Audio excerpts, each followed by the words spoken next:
Hello मेरे रसगुल्ला, स्वागत है आपको सुनील सर एकेडमी में। यानी कि मेरे रसगुल्लों को स्वागत है। मैं आपके लिए पोइट्री सेक्शन लेकर के आया है।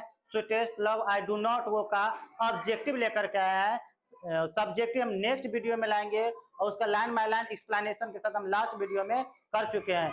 अगर नहीं देखे होइएगा प्लीज लास्ट वीडियो को आप लोग देख लीजिएगा, उसका ऑब्जेक्टिव हम करते हैं। तो मेरे रसगुल्ले के लिए, अपने रसगुल्ले के लिए हम लेकर के आए, आपके रसगुल्ले के कहने पर ऑब्जेक्टिव लेकर के आए। तो देखिएगा, आप लोग ध्यान से समझिएगा, पढ़िएगा, ताकि क्लास 12th के एग्जाम में, फाइनल एग्जाम में अच्छे मार्क्स ला सकते हैं। 2 से 3 नंबर आ जाएगा इस ऑब्जेक्टिव से। कह रहा है, फर्स्ट क्वेश्चन कह रहा है John Donne was born in, John Donne साहब का जन्म हुआ था, कब हुआ था मेरे दोस्तों? 1570 ईस्वी में हुआ था। ओ मेरे रसगुल्ला, जवाब दीजिएगा। 1570 ईस्वी में इसका जन्म हुआ था जॉन डन साहब का। राइट, एक मेटाफिजिकल पोएट रहते हैं, नए टाइप के पोएट रहते हैं जॉन डन साहब।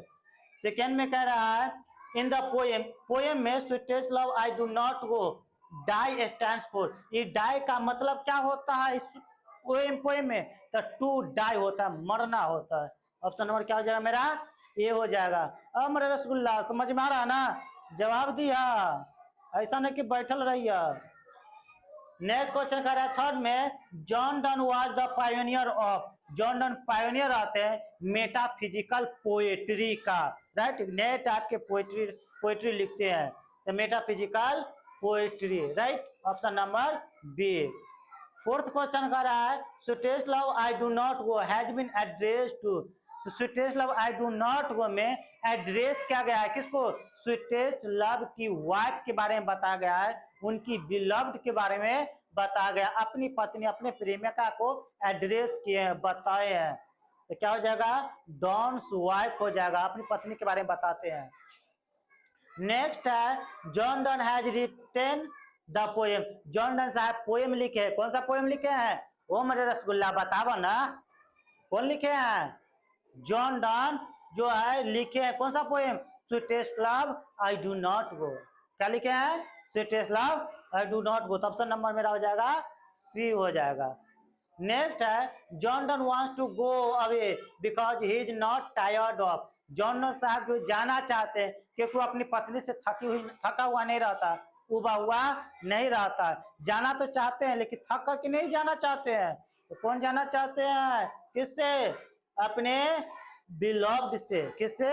अपनी बिलव्ड, अपनी प्रेमिका, अपने पत्नी से दूर जाना चाहते, थक करके नहीं, उब करके नहीं, वह मजे लेना चाहते बाहरी दुनिया का, दुख दर्द महसूस करना चाहते, क्योंकि अपनी पत्नी से कभी जुदा नहीं हुए थे, मौत क्या होती है वो कभी जाने नहीं थे, तो दूर होना चाहते, दूर होकर देखना चाहते हैं कि मृत्यु कैसी होती है, जब दूर होते हैं अपने लोगों से तो क्या महसूस होती है, वो महसूस करना चाहते हैं जॉन साहब, इसीलिए वो जाना चाहता अपने बिलव्ड से दूर।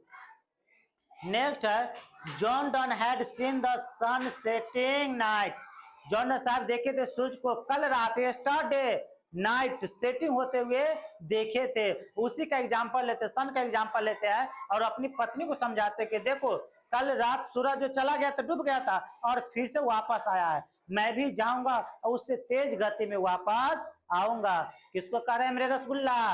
अपने रसगुल्ली से कह रहे हैं। समझ में आ रहा है ना? हाँ, जॉन डन साहब अपने रसगुल्ली से कह रहे हैं, यानी कि कल रात, यस्टरडे नाइट चला गया तो सूरज और फिर से वापस आया है, तो अपनी रसगुल्ली से, अपनी बिलव्ड से, अपनी पत्नी से कहते हैं जॉन डन साहब। John Donne was the pioneer of a new kind of lyrical satirical words called, John Donne साहब जो होते हैं नए प्रकार के पोएट्री लिखते हैं, पोएम लिखते हैं, वैसे पोएट को क्या कहा जाता है? मेटाफिजिकल कहा जाता है।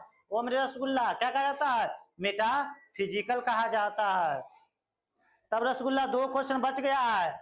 The poet intends to go on a longer journey then, poet जाना चाहते हैं लॉन्गर जर्नी, किसका एग्जांपल देते हैं? सन का एग्जांपल देते हैं। किसका एग्जांपल देते हैं? सन का एग्जांपल। नेक्स्ट क्वेश्चन है एंड लास्ट है who was forced to leave Oxford University without degree, किसको मजबूर किया जाता है ऑक्सफोर्ड यूनिवर्सिटी को छोड़ने के लिए विवश कर दिया जाता है, वो भी बिना डिग्री को। किसको? जॉन डन साहब को। क्योंकि उस समय इंग्लैंड में एंटी कैथोलिक चल रहा होता है, उसको हटाया जा रहा था, उसको मजबूर किया जा रहा होता है, तो उस समय जॉन डन साहब एंटी कैथोलिक रहता है, उसको मजबूर कर दिया जाता है कॉलेज को छोड़ने के लिए। तो ऑप्शन नंबर एफ से क्या हो जाएगा? कौन लिख, ये किसको मजबूर किया जाता है? तो अब मेरा क्या हो जाएगा answer? John Donne. John Donne को मजबूर कर दिया जाता है। तो समझ में आ गया होगा। अगर समझ में आया होगा please like, comment and subscribe जरूर कीजिएगा दोस्तों। Thank you. Till then keep practising. Bye.